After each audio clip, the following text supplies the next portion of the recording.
नमस्कार, मैं डॉक्टर विनय गुप्ता। वंदे मातरम, भारत माता की जय। कैथल के वकीलों का, डिस्ट्रिक्ट बार एसोसिएशन कैथल के चुनावों का जो रिजल्ट घोषित हुआ था 15 दिसंबर 2023 को, जिसमें हारे हुए बताए गए थे प्रधान पद के उम्मीदवार एडवोकेट जितेंद्र शर्मा, लेकिन वो हार मानने के लिए तैयार नहीं है। पहले तो ये बातें ही चल रही थी मीडिया में कि इन चुनावों में कोई गड़बड़ी हुई है, लेकिन इस पूरे मामले को लेकर अब वो पहुंच गए हैं बार काउंसिल चंडीगढ़ में, और जहां पर उन्होंने फाइल की है रिट पिटीशन, जो आप मेरे सामने इस समय मेज पर रखी हुई है, देख सकते हैं। तो इनसे जान लेते हैं कि क्या कुछ पॉइंट्स इन्होंने वहां पर उठाए हैं जिन पर फैसला, बड़ा फैसला आ सकता है। और ऐसे में जब नवनिर्वाचित प्रधान शपथ भी ले चुके हैं, अपना कार्यभार भी संभाल चुके हैं, क्या कुछ हो सकता है, क्या कुछ चांसेस हैं, आइए जान लेते हैं। नमस्कार जितेंद्र जी। नमस्कार। जी सर, पहले तो आप मुझे बताएं कि ये पेटिशन आपने कहाँ फाइल की है और इसके अंदर आपने क्या ऑब्जेक्शंस रेज किए हैं चुनावों को लेकर। Bar council of Punjab and Haryana में उनके पास जुरिडिक्शन है इलेक्शन पिटीशन सुनने की। हमने वहाँ पे इलेक्शन पिटीशन फाइल की है, जो कि ऑनरेबल बार काउंसिल ने नोटिस इशू किया है 5 तारीख के लिए। एक ट्रिब्यूनल फॉर्म होता है, ट्रिब्यूनल ने 5 तारीख के लिए नोटिस इशू किया है रेस्पोंडेंट्स को। जो हम समझ पा रहे हैं 5 तारीख को इसकी सुनवाई, वो पहली सुनवाई शुरू होगी, होगी, जिसमें बिल्कुल। कि जो पक्ष हैं, आपने किस किस को इसमें पक्ष बनाया सर।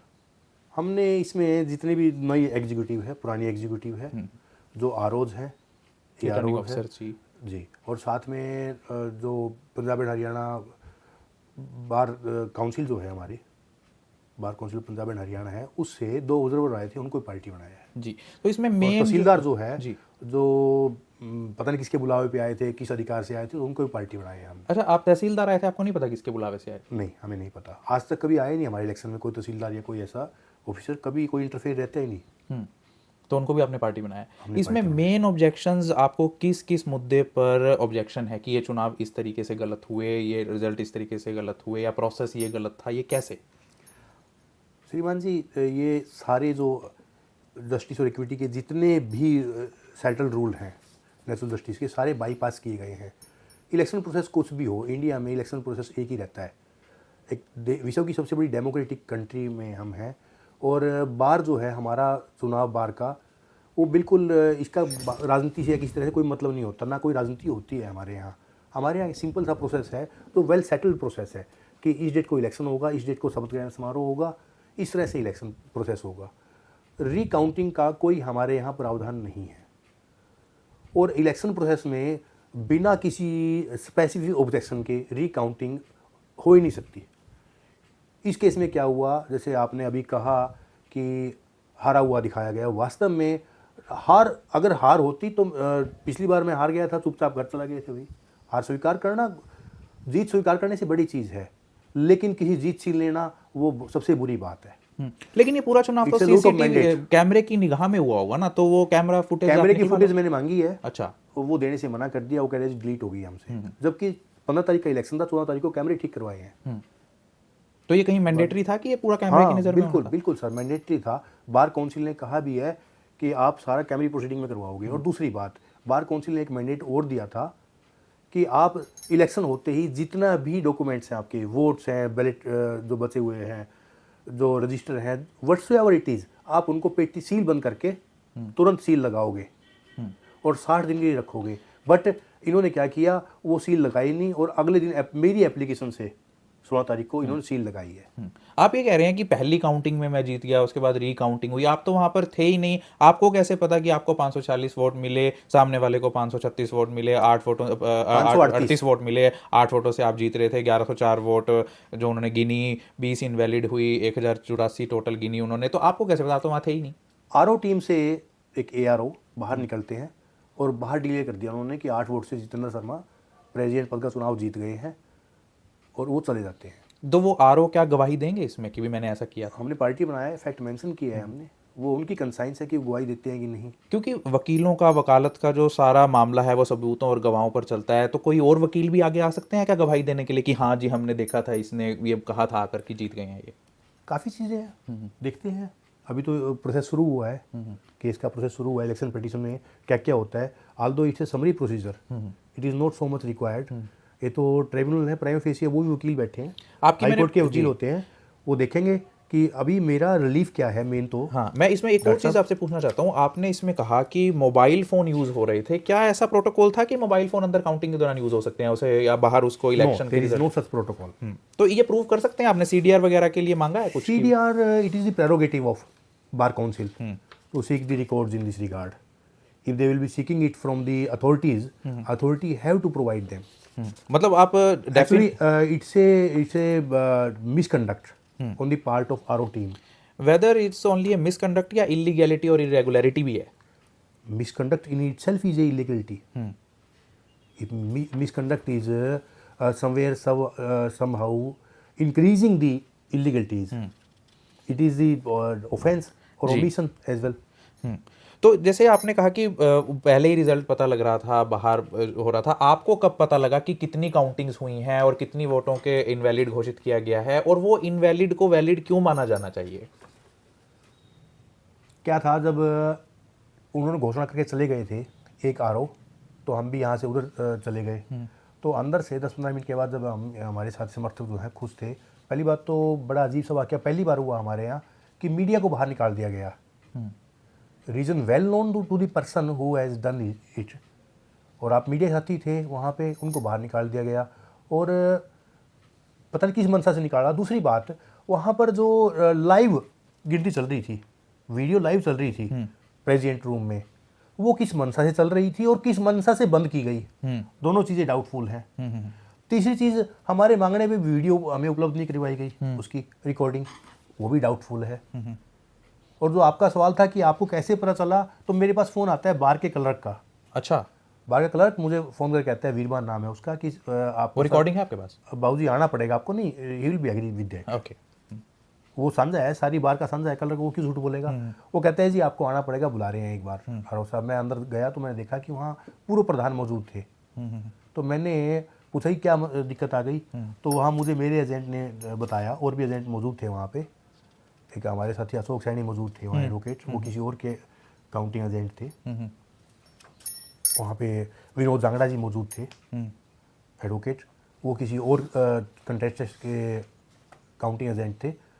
तो उन्होंने बताया कि यहाँ पे जी 5-6 बार काउंटिंग हो चुकी है बार बार, और कोई बात बढ़ नहीं रही। मैं बोला क्या है ये, कारण क्या है? तो RO वहाँ जा कहते हैं जी मैं तो इस्तीफा दे रहा हूँ, मैं फैसला नहीं कर पा रहा इस चीज़ का। मैं, सर किस चीज़ का फैसला नहीं कर पा रहे आप?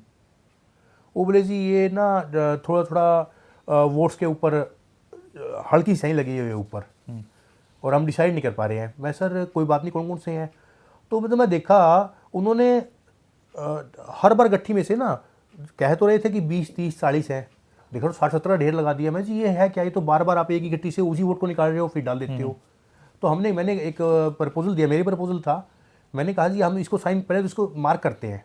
आपने साइन किया रिजल्ट पे? नहीं, मैं वही बता रहा हूँ आपको। तो मैंने वहाँ फोर्स कह दो या मैंने रिक्वेस्ट कह दो कि सर ऐसे काम नहीं चलेगा, हम ऐसा करते हैं। मैं और दूसरा कैंडिडेट वही था।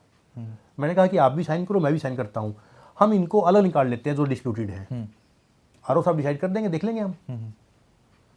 तो वो निकालते हुए वो टोटल 40-42 के करीब संख्या होगी उनकी, इनवैलिड समेत। इनवैलिड अलग थे, 14-15 वोट इनवैलिड थे अलग से, जो फटे हुए थे, जिन पे अंगूठे लगे हुए थे।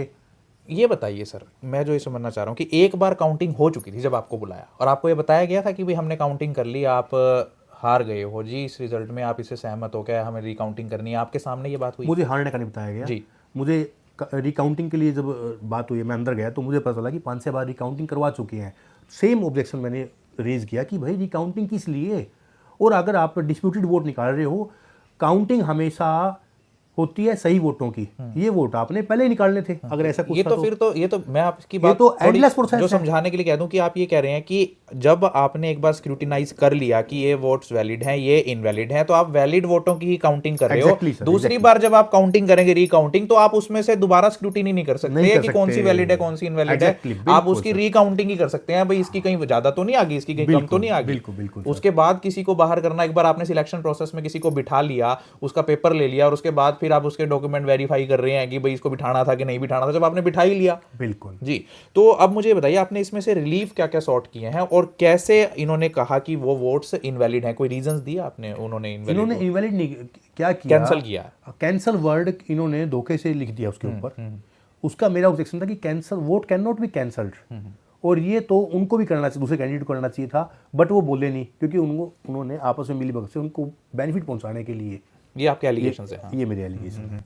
और वो वोट वैलिड तो वैलिड रहेंगे, इनवैलिड के number of judgement is there. मैं दिखाऊँ, मेरे पास 40 के करीब जजमेंट है, उसके अंदर एक ही चीज़ आती है, honourable supreme court has held कि intention of the voter is to be seen, कि उसने वोट किसको दिया है। ऊपर अगर पूरा नीला भी हो जाए और नीचे मोहर हो, ऊपर मोहर ना हो दूसरे कैंडिडेट के, कोई फर्क नहीं पड़ता। मोहर तो उसने जिस पे लगाई है वो वैलिड मोहर तो हाँ, उसने मोहर कहाँ लगाई है ये मायने रखता है। ये पूछना चाहता हूँ, कैंसल वर्ड क्या आज से पहले किसी भी इलेक्शन में बार एसोसिएशन के यूज हुआ है कि पहली बार इसी इलेक्शन में यूज हुआ है कि कैंसिल हुआ है वोट? वोट के पीछे कैंसल लिखना पहली बार देखा है मैंने। आज तक कभी ऐसा हुआ नहीं कि वोट के पीछे कैंसल। आप कितनी बार इलेक्शन लड़े हैं, कितनी इलेक्शन देखे हैं? मैं ये मेरा तीसरा इलेक्शन लड़े हैं जो आप, और जिसमें आप वोट दिए हैं वो कितने इलेक्शन? मैं एक इलेक्शन जीत चुका हूँ सन 2010 में, मैं सेक्रेटरी रहा हूँ इस बार का। उसके बाद लास्ट ईयर मेरा सेकंड इलेक्शन था। इलेक्शन में पार्टिसिपेट कितनी बार किया एज ए वोटर भी? एज ए वोटर तो मैं लगातार 2007-8 से, मतलब 15-16 साल से आप इसमें इलेक्शन प्रोसेस आज तक कभी में, नहीं तो 15-16 साल में कभी आपने कैंसल वर्ड नहीं देखा? बिल्कुल इलेक्शन में। और दूसरा सबसे मेजर चीज़, आप अगर देखोगे इनका रिजल्ट इन्होंने जारी किया है, 2 बार जारी किया है। एक बार रिजल्ट शीट जारी किया 15 तारीख को, जिसके ऊपर 1 आरओ के और 2 AROs की साइन है, और एक जारी किया है 16 तारीख को, जिसके ऊपर टोटल 6 बंदों के साइन है। आप देखिए कितनी डिस्प्यूटेड चीज़ है, अपने आप में डाउटफुल चीज़ है कि जब आपने 15 को रिजल्ट डिक्लेयर कर दिया, इसका प्रूफ तो है? 16, हाँ आपके साथ लगी हुई है, मैंने साथ लगाया है। अच्छा चलिए, 6 बंदों के साइन है। मैं लेट मी कंप्लीट दिस। इसके अंदर एक चीज़ गौर करने लायक है कि कहीं भी मार्जिन इन्होंने विनिंग मार्जिन नहीं दिखाया हुआ, बाकी कैंडिडेट को दिखाया हुआ है। अच्छा, सिर्फ प्रेसिडेंट की पोस्ट का विनिंग मार्जिन नहीं है? नहीं है। देखिए आप ये काइंडली अपने दर्शकों को दिखाइए कि कहीं भी विनिंग मार्जिन इन्होंने प्रेसिडेंट पोस्ट का नहीं दिखाया। अभी कितने वोट से इट जीता? Was intentionally kept blank. तो फिर ये अपने आप में रिजल्ट शीट क्या इलीगल हो सकती है क्या? बिल्कुल बिल्कुल सर। कि भाई ये खाना इसमें खाली क्यों? हाँ बिल्कुल सर, केवल 3 बंदों के साइन है इसमें। आपने- एक रात पहले, आपने- और ऐसी क्या जरूरत पड़ गई कि दोबारा हम इसे इश्यू कर रहे हैं? आपने 6 बंदों साइन करवा के। आपने साइन किए हैं इस रिजल्ट शीट नो, पे? I have never sign. तो क्या ऐसा रूल है कि अगर आपके साइन ना हो तो? हाँ, मैंने मना किया है। वो बोले हमें जरूरत नहीं है किसी कैंडिडेट की साइन की, हम अपने आप कर देंगे। मतलब it is totally arbitrariness of learned RO. वकील पेशे को, वकालत पेशे को ये माना जाता है कि ये लोग कानून की रक्षा करते हैं, ये कानून का साथ देते हैं, सबसे ज़्यादा इनकी इज्जत होती है। ऐसा क्यों कि इनके ही इलेक्शंस में इतनी गैर कानूनी चीज़ें आपने निकाल कर प्रस्तुत कर दी हैं, एलिज्ड जो आपने आरोप लगाए हैं, ऐसा क्यों वकालत में, वकीलों के इलेक्शन में ऐसा क्यों? ये लड़ाई है न्याय की, और इसके ऊपर तो बहुत कुछ लिखा जा चुका है। हमारा फर्ज है लड़ाई लड़ना, न्याय की लड़ाई लड़ना, हम लड़ रहे हैं। ऐसा हुआ है तो जो दागी व्यक्ति हैं, जो दागी पोस्ट हैं, उनको इसका भुगतान करना पड़ेगा। आपने क्या न्याय प्रणाली का हिस्सा है। न्याय तो जीवित, सब कुछ मर जाएगा, विश्व में न्याय रहेगा। Only justice will prevail. उनको जीता हुआ भी घोषित कर दिया गया, उन्होंने शपथ भी ले ली, अब कुछ हो सकता है क्या? चार्ज भी मिल गया, अब कुछ हो सकता है? ये सब इन्होंने हड़बाट में किया है। हमारे यहाँ इस्टेब्लिश एक कस्टम है कि हम 3 तारीख को छुट्टियों के बाद कोर्ट खुलने पर एडमिनिस्ट्रेशन को बुला के और जुडिशरी को बुला के, और सारे वकीलों में फुल हाउस होता है उस दिन, जनरल मीटिंग की तरह, जनरल हाउस मीटिंग की तरह होता है। तो सभी लोग आते हैं, लंच होता है बड़ा शानदार। इन्होंने हड़बड़ाहट में चुपचाप शपथ ले ली, क्योंकि पुराने वाले प्रधान मिले हुए थे इनके साथ। नहीं चलो, वो तो आपका एलिगेशन है। अब कुछ हो भी सकता है क्या? कि वो शपथ हाँ भी ले ली, बिल्कुल चार्ज भी ले लिया, बिल्कुल कुछ हो सर, सकता है? बिल्कुल सर। ये न्याय की लड़ाई है। जब तक बड़े अच्छे परिणाम आएंगे इसके। क्या और रिलीफ हमारी मांगा तो है आपने? हमने रिलीफ यही मांगा है कि जो आपने कैंसल्ड वोट दिखाए हैं, इन वोट को कैंसल वोट ना मान के इनकी रिकाउंट में इनको शामिल किया जाए। अब ऑन रिकॉर्ड कोई रिकाउंटिंग की नहीं, मीडिया के साथियों को पता है। ये तो देखिए कि ये छुपा हुआ नहीं है पूरे कैथल शहर में कि काउंटिंग कितनी बार हुई है, अखबारों में भी आया है ये। तो ऑन रिकॉर्ड कहीं नहीं किया उन्होंने ये। मैं ऑन रिकॉर्ड चाहता हूँ कि दोबारा रिकाउंटिंग करवाई जाए उन वोटों को वैलिड मानते हुए, और अगर अथॉरिटी ट्रिब्यूनल कह देता है कि ये वैलिड नहीं है, इनवैलिड है, कोई बात नहीं। अगर हार या जीत जिसकी भी हुई वो स्वीकार कर लेगा। आपके इन सवालों ने, जो मैंने आपकी पिटीशन पढ़ी कि उसकी कैमरा की रिकॉर्डिंग नहीं है काउंटिंग की और ये सब votes invalid invalid winning margin result sheet, तो जब इतना सब कुछ प्रोसेस सवालों के घेरे में है तो वो तो और भी पोस्टों के लिए सवालों के घेरे में है, वाइस प्रेसिडेंट, ट्रेजरर, सेक्रेटरी। तो जब ये चीज़ वो मान ले, सपोज कीजिए जहाँ आपने पिटीशन दायर की है और ये पूरा चुनाव प्रधान पद का कैंसिल वो करते हैं, सपोज कीजिए, तो बाकी पोस्टों पे भी तो इफेक्ट आएगा इसका कि भाई जब वो नहीं ठीक हुई तो ये कैसे ठीक, वो भी काउंटिंग में गड़बड़ हो सकती है जब उनकी कैमरा नहीं है, सीसीटीवी नहीं है, जब उनकी कोई वो ऐसी गड़बड़ियां हुई हैं तो सारी काउंटिंग हुई है। वहाँ पे ना रिकाउंटिंग, अगर मुझे भी इन्होंने पहली बार में कह दिया होता कि जितेंद्र शर्मा 10 वोट से हार गए हैं या 20 से या 30 से या 2 वोटों से भी, मैं मुझे पहली बार में कह देते, कोई दिक्कत नहीं थी। मैं कभी रिकाउंटिंग नहीं करवानी थी। आज से पहले बहुत बार चुनाव हुए हैं। हमारे पूर्व प्रधान अशोक गौतम जी थे, 2-4 वोटों से हार गए थे। माननीय स्वर्गीय रजिस्टर मंगल जी हैं, 1 या 2 वोट से हार गए थे। कोई ऐसा आज तक हुआ ही नहीं बार के इतिहास में। चुपचाप घर चले जाते हैं, ठीक है भाई, नहीं, मैं कोई बात पूछ नहीं, रहा हूँ। मैंडेट है। परंतु मुझे विनर डिक्लेयर करने के बाद और 4 घंटे के ये जो ड्रामा होता है, इस दौरान जब वापसी आप रिवर्स करते हो रिजल्ट्स को, ये डाउटफुल है। सर मैं वो तो मान गया कि आपके वाला तो आपने चैलेंज कर दिया, लेकिन एज ए आम जनता मैं भी तो देख रहा हूँ इस पूरी प्रोसेस को, आपके पिटीशन को पढ़ रहा हूँ, तो आपने प्रोसेस पे इल्ज़ाम लगाया कि एक एलिगेशन लगाया कि जी ये काउंटिंग प्रोसेस ठीक नहीं हुई, तो उस टाइम पे तो बाकी पोस्टों की भी काउंटिंग हो रही थी, तो वो भी सब देखिए, सवालों के घेरे में आ गई। बड़ा सा सवाल किया है आपने डॉक्टर साहब। इसके बारे में एक चीज़ बता दूं आपको मैं कि अगर बाकी कैंडिडेट भी जाते हैं कि अगर ये वोट कैंसिल हैं तो हमारे वोट भी इसी फूटिंग पे रिकाउंट किए जाएं, रीवैलिडेशन उनको चेक किया, रीवैलिडेट किया जाए या उनको रीचेक किया जाए, तो उसका उनके परिणाम ही पलट जाए। कितने क्योंकि chances, parameter should be same ना। दिस इज जस्टिस की parameter should be same for each and every person. क्या आपने इसमें दोबारा चुनावों की मांग की है या काउंटिंग रिकाउंटिंग की बात की है? If honorable bar council thinks fit for the current scenario, मैंने उसकी मांग की अल्टरनेटली कि भाई आपको आप लगता है कि हाँ। जी, तो आप ये बताएं सर कि सपोज करो कि स्टे हो जाता है, आपने एक स्टे भी मांगा है कि इतने उनको चार्ज ना दिया जाए, चार्ज वापस लिया जाए, फिर ऐसे में डिस्ट्रिक्ट बार एसोसिएशन फंक्शन कैसे करेगी, बिना प्रधान का हो जाएगा? वाइस प्रेसिडेंट की पोस्ट है हमारे यहाँ, चार्ज जो है वो ले सकते हैं। अच्छा, मतलब अल्टरनेट है उसका? अल्टरनेटिव है हमारे यहाँ। ओके। सेक्रेटरी के साथ ज्वाइंट सेक्रेटरी होता है, प्रेसिडेंट के साथ वाइस प्रेसिडेंट होता है। क्या ऐसा भी हो सकता है कि जो पुराने थे उनको भी चार्ज मिल सकता है कि तुम आ जाओ दोबारा? नहीं, उन्होंने चार्ज दे चुके हैं, अभी उनको नहीं मिल सकता।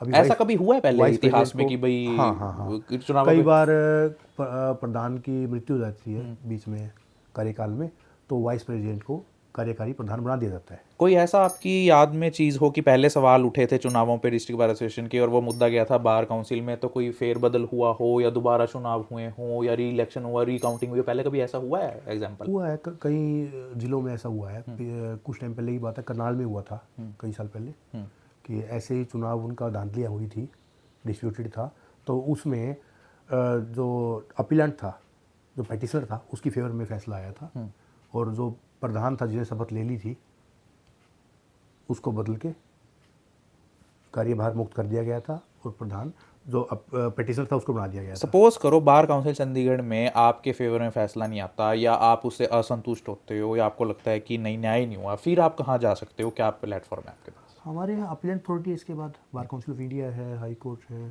सुप्रीम कोर्ट है। तो कहाँ तक फाइट करेंगे? सपोज करो न्याय नहीं मिला तो क्या बीच में छोड़ देंगे लड़ाई या सोचेंगे चलो ठीक है? वकील हूँ सर, न्याय अगर लड़ाई बीच में छोड़ दी तो फिर तो मैं ये तो हो ही नहीं सकता, लड़ाई लड़ेंगे। I think it is justified, then I will be fighting for it You will be fighting till end, till you get Till- justice. But till I find that it is not justified or it is justified. If I found it not justified, I will be fighting for it. If I found at any point of time that it is now justified, I want to- I'll be leaving the my all fight. Okay, I want to ask a last question because the duration of the serving term of a president is for 1 year as per my best knowledge. So suppose if you take a long time in reaching to the Supreme Court, High Court, Bar Council of India and all the time passes and the new election comes, so would you continue this fight or would you leave it in between? This fact is well within knowledge of all the authorities, higher authorities. What you have said, that Honorable High Court, Honorable Supreme Court, Honorable Bar Council of India and Honorable Bar Council of Punjab and Haryana, they all knows that it is for 1 year. They will not be delaying it. So do you think that the decision will come हाँ, within it the will- time, बिल्कुल, stipulated बिल्कुल, time? बिल्कुल जी, swiftly it will be सबकी नज़र है, और अब तो ये मुद्दा ना पूरे हरियाणा का है, सबको पता है कि यहाँ पे किस तरह से किस तरह से फोर्स किया है, तो सबकी नज़र है और ऐसी गलती वो बिल्कुल भी नहीं करेंगे। What kind of support or opposition you are facing from your fellow councils or advocates of our Kathal district and other districts or legal fraternity that you have done a good thing or you have done a bad thing by challenging this election process in Bar Council Chandigarh? Since the result of